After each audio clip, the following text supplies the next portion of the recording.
League of Leaders tonight, Hot Topic Tuesday. I'm Zach Sooty. We have Al Fragnoli. We have some topics we want to get to tonight, and we want to begin with the Detroit Lions. Al, your hometown team, looked as though they were going to pull off a win, start 1-0, and unfortunately, a huge comeback, and they lost the game. What is the buzz in Detroit? They got a tough schedule ahead of them. They thought they'd start 1-0. What are your thoughts? Yeah, so that's a great question, Zach. The buzz the last 2 days here in the Motor City is pretty down, pretty negative. It's SOL, which is code for same old Lions. That is pretty much what's going on right now. Obviously, everybody knows at this point the Lions were up 23-6 in the fourth quarter with about 12 minutes to roll left in the game, and they somehow find a way to lose that game. It's still mind-boggling that they lost that game, and there was a couple mistakes late in the game. Matthew Stafford throws an uncharacteristic interception late, which leads to a score the other direction. We had a missed field goal by Matt Prater, dropped easy gimme touchdown pass with about 10 seconds left that would have given the Lions definite win there at the end by rookie running back Swift. But he's still going to be a great player, in my opinion, moving forward. But it's got to be a hard pill to swallow for his first NFL game where he drops a game-winning touchdown pass. So it's pretty heartbreaking news. It's unfortunately a lot of negative vibes, but in a world, the joke around Michigan and in Metro Detroit right now is that with 2020 being the way it is, and a lot of things happening with the pandemic and COVID, the joke right now is that at least the Lions provide some sort of normalcy with the same old Lions finding a way to lose. So everything's going to be okay. But it's just a hard pill to swallow again, and it's unreal that this team and this organization just still can't find a way to get over the hump. They were projected to beat the Chicago Bears, and they couldn't do it. They had the game in the bag, and they just, they allowed 21 unanswered points in the last 12 minutes of the game, and they just found a way to lose that game, which is unfortunate. As you mentioned, Zach, they've got a tough schedule ahead. The next 3 games are, Green Bay on the road. You got the Saints. And you got the Arizona Cardinals, who just knocked off the San Francisco 49ers. So not an easy stretch. I think the team starts 0-4. And then after those first 4 losses, in my opinion, I think there is a good chance that head coach Matt Patricia is no longer with the team after those 4 games, in my opinion. So we'll see what happens. So you think in the first quarter of the season, the head coach's job is at risk? Oh, I think so. I think he was on the hot seat from last year with their expectations and him not performing well and the team not performing well. I do think that, again, they were projected to win this game. And with the way they lost it in the fashion that they did, I just think that if the team starts 0-4, I believe after that 4th loss of the season, I do think that the team is going to let Matt Patricia go and they'll appoint somebody else as the interim head coach moving forward. I don't think they have anything to lose at that point. I just, I don't know. It's, again, heartbreaking loss, painful fashion, but Detroit sports fans, Lions fans are all too accustomed with this sort of loss, and I think there'll be a change that's made. Wow. And coming from a city that has a successful NFL team, we've had 3 head coaches since I was born. The struggles in Detroit, I'm not familiar with on the NFL side. When it comes to MLB, we kind of know about losing seasons. Yeah, that's for sure. Yeah. And, Detroit seems to switch their coaches here in the NFL every 3 or 4 years. They just can't seem to get it going. And, they've got 1 playoff win here, the Lions organization does, since the start of the Super Bowl. So, and that was back in the 90s and the Barry Sanders days. But obviously a lot of heartbreak and not much success for the Detroit Lions organization. But, we'll see what happens, and it'll be interesting. Segueing into struggles with an organization. The Dallas Stars just knocked off the Vegas Golden Knights last night to end their Western Conference Finals matchup and advanced to the Stanley Cup Finals for the first time in 20 years. The Vegas Golden Knights, I think, were favorites to win that series. They didn't pan out that way. The Dallas Stars dominated and played very well, and it was a short series, 5-game series, and a best-of-7 matchup. And again, first time they're moving on in 20 years. Zach, what do you think the fan base in Dallas is experiencing right now with the Stars moving on for the first time in a long, long time? So I hope you get to experience this in Detroit with your line someday soon.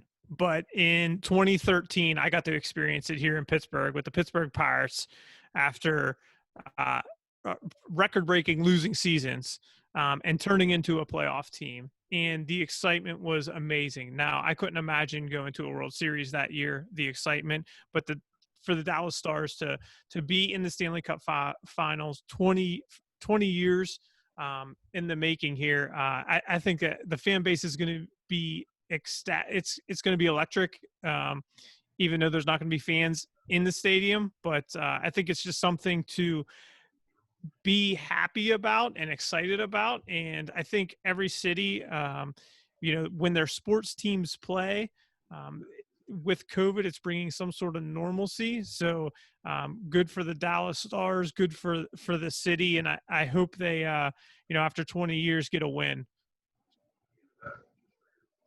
Yeah, it should be fun to see what happens in the finals matchup. No matter who they go up against, whether it be the Tampa Bay Lightning or the New York Islanders, it should be a great finals matchup, and I'm sure that fan base is pretty thrilled, pretty excited in Dallas to see really what's going on right now. With again, it's been 2 decades since they've had the Dallas Stars in the Stanley Cup Finals, and that goes back to the Ed Belfour and Brett Hall, Mike Modano days. So long time ago. So they've got to be thrilled to see what's going on. Unfortunate, again, no fans in the arena, but still, there's got to be a lot of excitement going on in the city and in the state of Texas overall. Yeah, I agree. So, Zach, let's have a little bit of fun with this next question. I'm going to ask you a little question here. Let's see what we can do with it. But let's talk just top sports movies of all time. What are your top 2? If I had to give you two choices here, what would your top 2 sports movies of all time be? So I'm going to give you number 1 first, and then let's have a chat about this. And the reason is, and Al, I sent you a text over the weekend. I said, I want to talk sports movies, and there's a reason for this. I was watching one of them this weekend with my father, and with me packing some things and getting ready to move, we were looking at old baseball cards and just going through some of my old belongings and my memorabilia, some old trophies that I got for participation trophies way back in the day.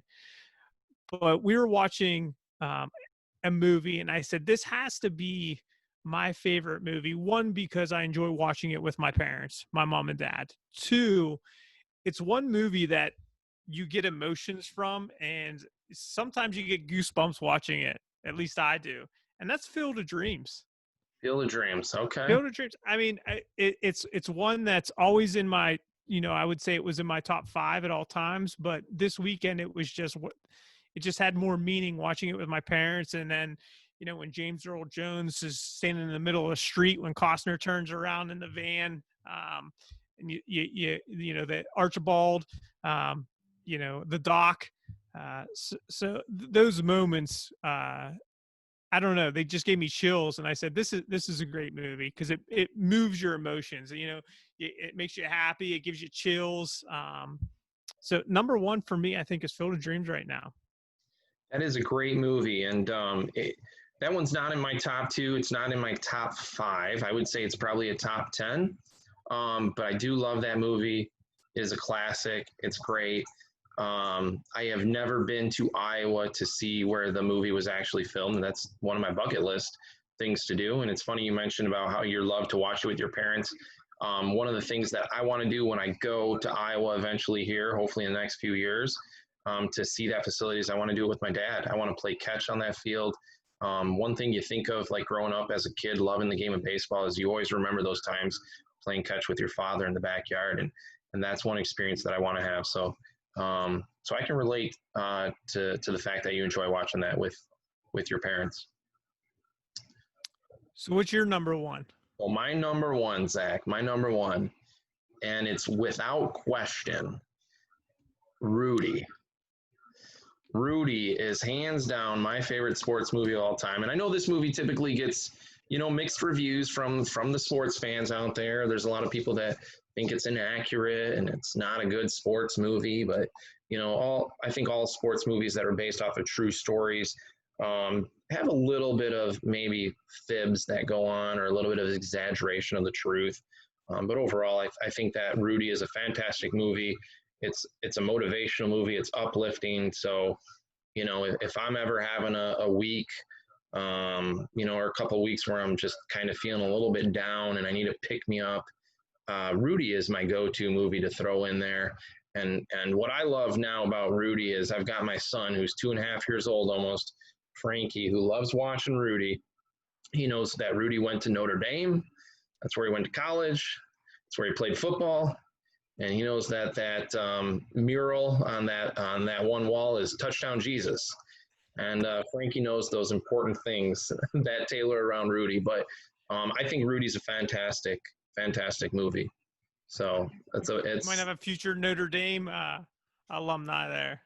I hope so. It's only about a 3-hour, 15-minute drive from where we're at here in the Detroit area. So, it's not far so Frankie can definitely venture there. That would be close to home, but we'll see what happens. Who knows? We still got about 18 years before that happens. Yeah. Now, Rudy, great movie. 5'0" nothing. You're 100 and nothing. Some great lines. Lack of athletic ability.